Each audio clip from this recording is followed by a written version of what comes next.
नमस्कार। एक 48 वर्षीय युवक की कुंडली हमारे सामने। 2 अक्टूबर 1972 सुबह 5:10 पर आपका जन्म हुआ है। उस दौरान लगन उदय हो रहा था, कन्या लगन, और चंद्रमा कर्क राशि में विराजमान थे। यानी लगन है बुध का लगन, चंद्रमा है कर्क राशि के अंदर। लग्नेश लगन में विराजमान है, लगन के स्वामी लगन में, राशि के स्वामी चंद्रमा है, वो राशि में विराजमान है। अब इसको देखते हैं लग्न से। सबसे पहले लेंगे लग्नेश लगन में हो तो क्या होता है।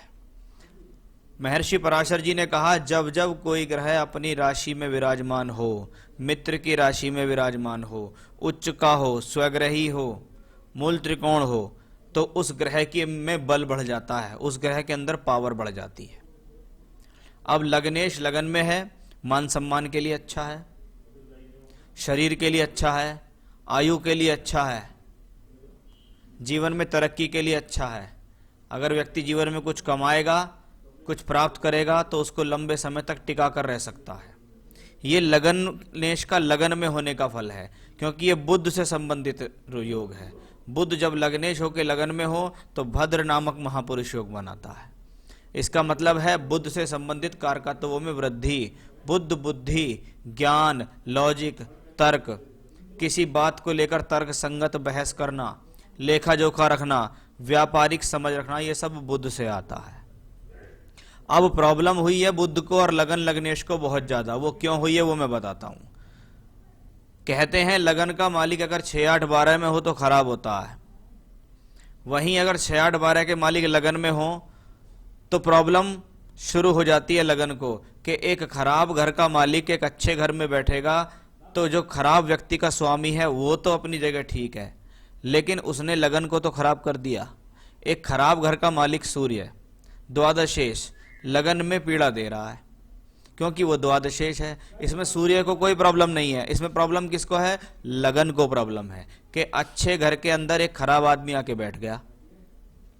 और सूर्य है द्वादशेष, 12th हाउस आपके मान सम्मान में हानि पहुंचाता है, क्योंकि ये लॉस का हाउस है। 12th house loss, 12th house व्यय, खर्च हो रहा है, और उसका मालिक आपके लगन में है कि ये सूर्य आपके मान सम्मान को हानि पहुंचा सकता है।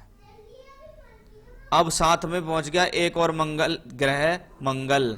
कन्या लगन के लिए अति शत्रु ग्रह होता है मंगल, क्योंकि मंगल अष्टमेश है, ये लगन का अष्टम भाव है। और जब ये लगन में विराजमान हो, ये व्यक्ति से जीवन में गलती कराता है। व्यक्ति अपनी गलतियों का स्वयं खामियाजा भुगतता है। ये वो प्लेनेट यहाँ दर्शा रहा है, क्योंकि ये एर्थ लॉर्ड है। यहाँ पर आपने जीवन में कुछ ना कुछ गोपनीय घटनाएं रची हैं, कुछ ना कुछ गोपनीय चीजें आपने अपने जीवन में छुपा कर की हैं, जो कहीं ना कहीं किसी ना किसी समय पर तो खोलकर सामने आएंगी ही आएंगी। तो वो इस हॉरोस्कोप में प्रॉब्लम का विषय है, क्योंकि मंगल थर्ड लॉर्ड भी है, इसलिए ये ग्रह आपको साहस दे रहा है।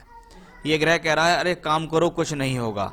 क्योंकि जब जब व्यक्ति किसी भी गलत कार्य को करता है अपने जीवन में, तो उसका मन हमेशा उसको बताता है कि ये तुम गलत कर रहे हो। लेकिन उसमें अगर साहस जुड़ जाए तो व्यक्ति क्या कहता है, अरे दुनिया गलत कर रही है भाई, तू कर लेगा तो क्या प्रॉब्लम है। यहां मंगल आपको ये साहस देता है, लेकिन भूलना नहीं कि मंगल एर्थ लॉर्ड भी है, और मंगल यहां द्वादशेष सूर्य के साथ भी है। इसलिए झगड़ा, झंझट, कोर्ट कचहरी, परेशानियां ये निश्चित प्लेनेट आपको दे सकता है। एकादशेष एकादश भाव में बैठा है, इसका मतलब है ग्रह सोर्स ऑफ इनकम का ग्रह, लाभ का ग्रह, चंद्रमा जैसा ग्रह 11वें घर में बैठ रहा है अपनी राशि में। मल्टीपल सोर्स ऑफ इनकम आपको कई तरीके से लाभ दे सकता है, कई तरीके से फायदा देने का ये कॉम्बिनेशन है। तो जहां लग्नेश लगन में है अच्छी बात है, वहीं चंद्रमा एकादश में हो गया, ये भी अच्छी बात है। शनि इस कुंडली में धन योग में है, वो इसलिए है कि पंचम का मालिक बैठा नवम भाव में। पंचम भाव बुद्धि, नवम भाव भाग्य। आप कहीं ना कहीं अपनी बुद्धि का इस्तेमाल करके अपने जीवन में अपने भाग्य का उदय करेंगे, और उससे आपको पैसे मिलेंगे, उससे आपको लक्ष्मी प्रदान होगी। ये बहुत अच्छा कॉम्बिनेशन यहाँ शनि ने दिखाया है। अब आया बृहस्पति, चतुर्थेश होके चौथे ही घर में बैठा। चौथे घर का मालिक चौथे घर में हो, धन, संपत्ति, भूमि, जमीन, जायदाद, अपना स्वयं का मकान, वाहन आदि व्यक्ति को मिलते हैं। लेकिन ये राहु केतु अक्ष पे है। जब जब राहु केतु ग्रह का बृहस्पति से संबंध हो तो शास्त्र कहता है गुरु चांडाल योग, कि बृहस्पति राहु जब एक साथ हो जाए। वैसे इस कुंडली में गुरु चांडाल से संबंधित कॉम्बिनेशन पूरी तरीके से फल नहीं रहे, क्योंकि यहाँ बृहस्पति की डिग्री 7 है, राहु की डिग्री 29 है। लेकिन फिर भी गुरु राहु का ये योग आपको किसी प्रकार की गलती के लिए उकसा सकता है, आपके विवेक को शून्य कर देगा, आपकी समझदारी को शून्य कर देगा, आप गलत डिसीजंस ले जाएंगे। तो उस चीज में ये दिखाई देता है। केतु बैठा हुआ है दशम भाव में। दशम भाव में जब जब राहु केतु का असर आता है तो वो अपनी दशा या अंतर्दशा जब भी उसको आती है उसमें ये तकलीफ तो देता है, क्योंकि ये ग्रह स्वभाव से अशुभ हैं। अब बात करूंगा शुक्र की, कि आपके धन भाव और भाग्य स्थान का मालिक 12वें घर में है। भाग्य का मालिक 12वें घर में है, शत्रु की राशि में है। भाग्य बनाने के लिए जद्दोजहद करनी पड़ेगी। भाग्य बनाने के लिए दूर स्थान के लोगों से संपर्क करना पड़ेगा, दूर स्थान पर जाना पड़ेगा, टूर ट्रैवलिंग्स करनी पड़ेगी, वहां से आपको ये सब कुछ धन मिलेगा। नवांश कुंडली आपकी काफी प्रॉब्लमेटिक रही है। वो कैसे है? लगन में मंगल है, भाग्य स्थान का मालिक लगन में मंगल और शनि सप्तम में। सप्तम भाव और लगन लग्नेश मंगल शनि से प्रभावित हुआ, एक बात। दूसरा, बृहस्पति यहाँ राहु केतु एक्सेस में फिर से आया, मंगल की चौथी और शनि की 10वीं दृष्टि लेकर आया, तो लग्नेश यहाँ बहुत पीड़ा में हुआ, यहाँ का चतुर्थेश बहुत पीड़ा में हुआ, कि भैया मान सम्मान को भी हानि पहुंच सकती है, वैवाहिक जीवन को भी हानि पहुंच सकती है, पत्नी के साथ संबंध भी खराब हो सकते हैं, सामाजिक हनन भी हो सकता है, क्योंकि यहाँ चतुर्थेश है। और चौथे घर पे अशुभ प्रभाव घर की सुख शांति को भंग कर देता है। वहीं सप्तम भाव का मालिक बुध बैठा हुआ है अपने से द्वादश और छठी राशि में, यानी फिर से पीड़ा है कि भैया प्रॉब्लम की दशाएं जब अगर जीवन में आ गई तो समस्या हो जाएगी। और खास तौर पे बुध की अंतर्दशा आपके जीवन में सबसे प्रॉब्लमेटिक होगी। क्यों होगी? क्योंकि बुध यहाँ छठे घर में है, बुध की राशि मंगल शनि से प्रभावित है, बुध यहाँ स्वयं मंगल सूर्य से पीड़ित हो रहा है। बुध दशमांश कुंडली में देखिएगा 12वें का और तीसरे घर का मालिक होके यहाँ बैठा हुआ है, शनि की राशि में नीच के मंगल से दृष्ट भी हो रहा है। तो भाई साहब बुध की अंतर्दशा तो आपके लिए साफ तौर पे क्लियर दिखाई दे रही है कि सबसे ज्यादा पीड़ादायक दशा है।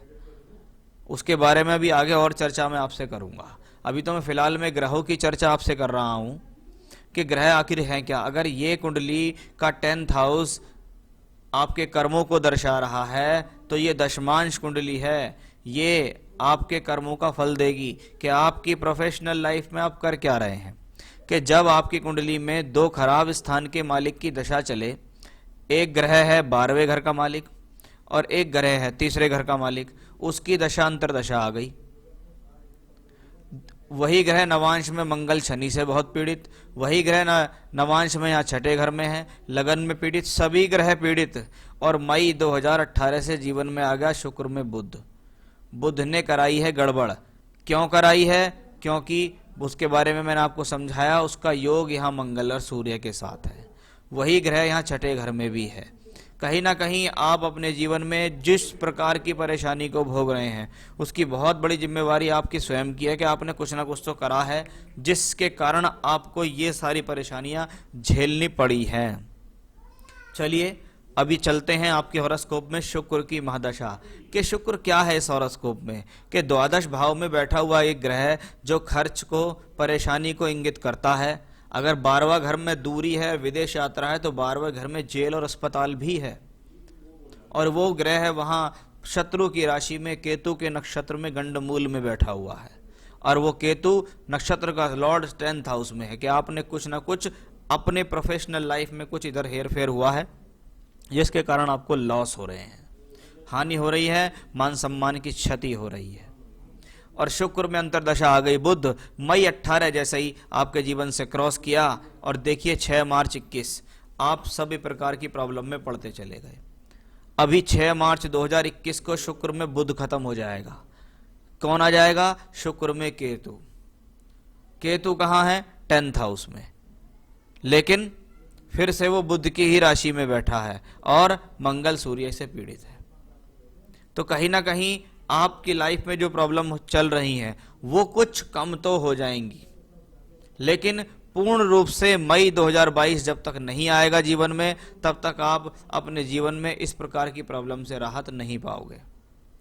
एक बात, सूर्य की महादशा आपके जीवन में आनी बाकी है कि द्वादशेश सूर्य लग्नेश और अष्टमेश के साथ लगन में बैठा हुआ है। अब ये वही सूर्य है जो नवांश में 6th लॉर्ड है और 3rd हाउस में है, और दशमांश में ये सूर्य नीच का हुआ, अष्टमेश शनि के साथ हुआ। भाई साहब, जैसा भी है आपको आने वाले समय में भी सावधान रहना होगा, क्योंकि जिस प्रकार की योजनाएं आप आने वाले समय के लिए बना रहे हैं, मुझे नहीं लगता है कि आपको कोई इतना ऊंचा जाना है। सूर्य की दशा में भी आपको सावधान रहना होगा कि अगर आप इस बार बच गए तो हर बार नहीं बच पाएंगे। आपके सवालों पे मैं जाता हूं। आपने कहा बंधन योग, जेल योग हैगा, अगर नहीं तो कब तक बेल हो जाएगा? अभी 6 मार्च तक का वेट करो। 6 मार्च के बाद जैसे ही ये केतु की अंतर्दशा आएगी, कहीं ना कहीं से आपके लिए सहूलियत निकल के आएगी जो आपको बेल करा देगी, लेकिन ये सिर्फ बेल होगी। आप इससे पूर्ण रूप से मुक्ति जून 2022 से पहले पा ही नहीं पाओगे। सीबीआई, ईडी, इनकम टैक्स से कब तक छुटकारा मिल जाएगा? जून 22 से पहले नहीं मिल पाएगा। इस दौरान आपको हानि भी होगी, संपत्ति की हानि, पैसे की हानि और मान सम्मान की हानि, वो सब कुछ यहाँ दिखता है। लोन कब तक खत्म हो जाएगा, या लोन बढ़ने का योग है क्या? अगर खत्म होगा तो कब तक होगा? जब लोन की बात करते हैं और कर्ज की बात करते हैं, तो कर्ज का कनेक्शन कहीं ना कहीं आपने अपने खर्चों के लिए, आपने अपने कार्य के लिए लोन लिया, और वो लोन अगली दशा सूर्य की है। इसका मतलब मुझे अभी आप आने वाले कम से कम 7 से 8 वर्ष तक लोन मुक्त नहीं दिखाई दे रहे। Name, fame, money and business कब तक ठीक हो जाएगा? जो चला गया शनि की अंतर्दशा में।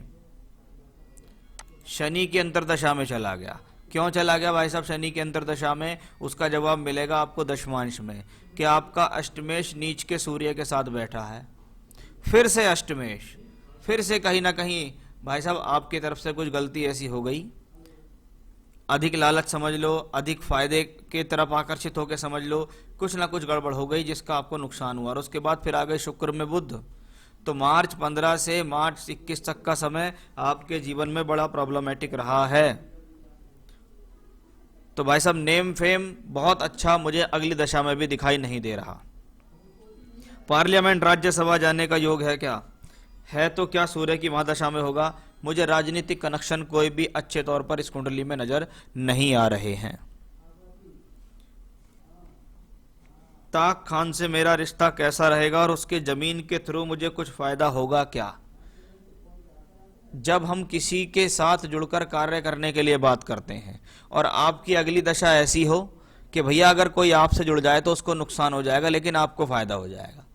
अगर आप उनकी जमीन से और प्रॉपर्टी से या उनके साथ काम करके कोई जुड़ना चाहते हैं तो जुड़ जाइए अगर आपको ऐसा अवसर मिल रहा है, क्योंकि उनको तो फायदा होगा ही, उनका तो हमने हाथ भी देखा है। आपको उनके साथ फायदा हो जाएगा, लेकिन आपकी ग्रह, आपके नक्षत्र इस चीज को शो करते हैं कि कहीं ना कहीं ऐसा ना हो कि भविष्य में आप अपना लाभ देखकर उनको भी छोड़ दें। तो वो कंडीशन भी यहां दिखाई दे रही है। आप उनसे जुड़ जाइए, उनसे फायदा मिल जाएगा। फैमिली का फ्यूचर कैसा रहेगा और भुवनेश्वर में बिजनेस के कैसा रहेगा? हाँ, आगे आप बिजनेस अपना करते रहिएगा सूर्य की दशा में भी, लेकिन कोई बहुत बढ़िया ग्रोथ मुझे आपके चार्ट से दिखाई नहीं दे रही है।